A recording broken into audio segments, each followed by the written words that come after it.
Dahulu kala di sebuah desa kecil yang sepi dan damai di pesisir pantai Sumatera Barat, hiduplah seorang janda miskin bernama Mande Rubaiyah. Hidupnya penuh perjuangan setelah kematian sang suami tercinta yang telah lama meninggalkannya sendiri bersama seorang anak laki-laki yang bernama Malin Kundang. Meski kehidupan mereka sulit, Mande Rubaiyah membesarkan Malin dengan kasih sayang yang amat sangat tulus, selalu memberikan apa yang ia bisa meski serba keterbatasan. Setiap malam ia selalu berdoa agar Malin selalu diberikan keberkahan, juga masa depan yang cerah dan penuh akan kebahagiaan di masa yang akan datang. Malin kemudian tumbuh menjadi anak yang kuat, cerdas, dan penuh akan semangat. Dalam hatinya ia bertekad untuk mengubah nasib mereka agar ibunya tidak perlu lagi bersusah payah. Namun ia juga semakin resah melihat kemiskinan yang selalu membayangi hidup mereka. Dalam hati, Malin bertekad untuk merantau, meninggalkan desa untuk mencari keberuntungan. Suatu malam saat bulan bersinar redup di langit desa yang sepi, Malin mengutarakan keinginannya kepada ibundanya. "Bu, aku ingin pergi merantau. Aku tak bisa melihat ibu bekerja keras seperti ini terus-menerus. Aku ingin mengubah nasib kita," katanya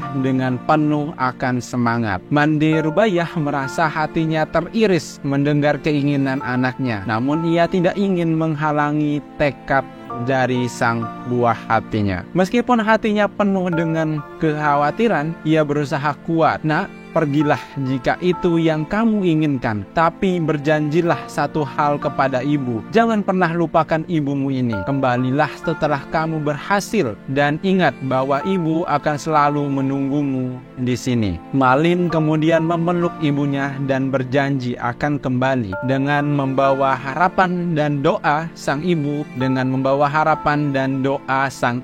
Malin berangkat menuju kapal dagang yang akan membawanya ke kota besar. Tahun-tahun berlalu dengan cepat. Malin bekerja keras di negeri orang. Ia mengawali karirnya sebagai buruh di kapal dagang, melakukan pekerjaan yang berat tanpa mengeluh. Berkat ketekunan dan kecerdasannya, Malin naik pangkat dari waktu ke waktu. Perlahan ia mulai dikenal sebagai seorang pedagang sukses yang memiliki kapal dagang sendiri. Ia mengumpulkan harta dan kekayaan yang melimpah, mengenakan pakaian yang sangat amat mewah, dan hidup layaknya seorang bangsawan. Namun dengan semua kemewahan itu, Malin mulai berubah. Ia semakin jarang memikirkan ibunya dan kampung halamannya. Istrinya seorang wanita kaya dan cantik dari keluarga terpandang, tidak tahu bahwa suaminya berasal dari keluarga miskin di desa terpencil. Malin merasa malu mengungkapkan asal-usulnya. Di dalam hatinya, ia mulai meragukan apakah ia harus pulang ke desanya. Suatu hari Malin memutuskan untuk kembali ke kampung halamannya setelah sekian lama. Ia membawa kapal besar dan istri cantiknya, serta harta kekayaannya yang berlimpah. Kapal megahnya bersandar di pantai desa, membuat seluruh penduduk desa terkejut dan kagum. Mereka tidak pernah melihat kapal sebesar itu sebelumnya. Malin dan istrinya kemudian turun dari kapal, mengenakan pakaian yang indah dan perhiasan yang berkilauan, tampak seperti bangsawan dari negeri yang amat sangat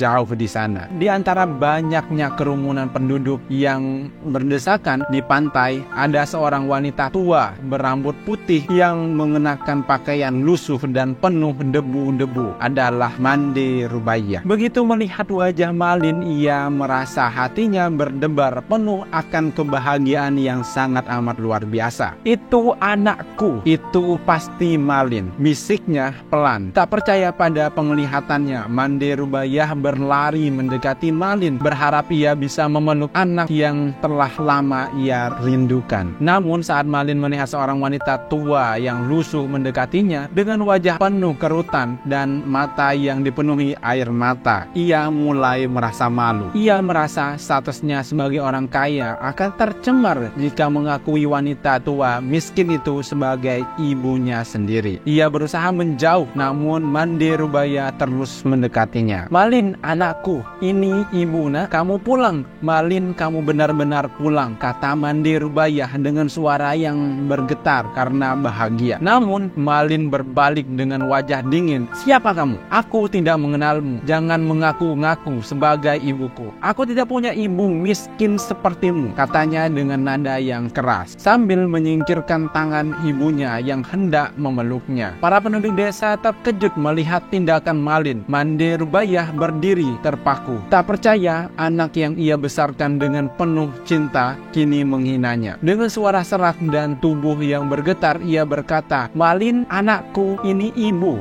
yang telah menunggumu." Namun Malin semakin marah dan berteriak, "Pergi dari sini, wanita tua, jangan mempermalukanku di depan semua orang." Dengan hati yang hancur, Mande Rubaya berlutut di atas pasir pantai. Matanya penuh air mata dan tangan terangkat ke langit, berdoa dalam tangis, "Ya Tuhan, jika benar dia anakku yang dulu, namun kini durhaka dan malu mengakuiku sebagai ibunya, tunjukkanlah keadilanmu. Biarlah anak yang durhaka ini menerima balasannya." Kemudian setelah itu langit mendadak menjadi gelap, petir menggelegar, angin kencang berhembus dan ombak besar menghantam kapal Malin. Malin dan anak buahnya terombang-ambing oleh badai. Ia berusaha melarikan diri, namun tiba-tiba tubuhnya terasa kaku. Kakinya tak bisa bergerak, tubuhnya mulai berubah menjadi keras seperti layaknya batu. Ia berteriak mohon ampun, namun semuanya sudah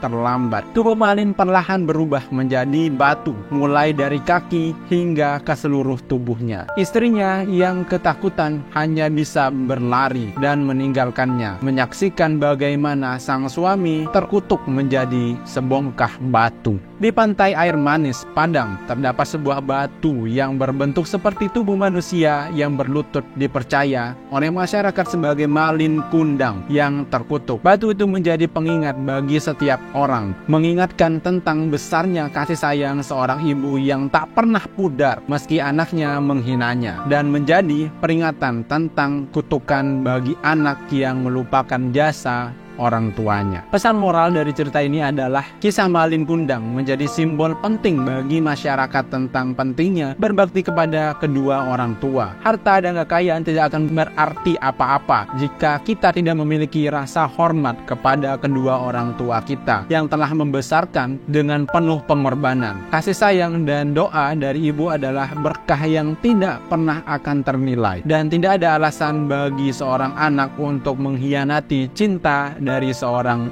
ibu.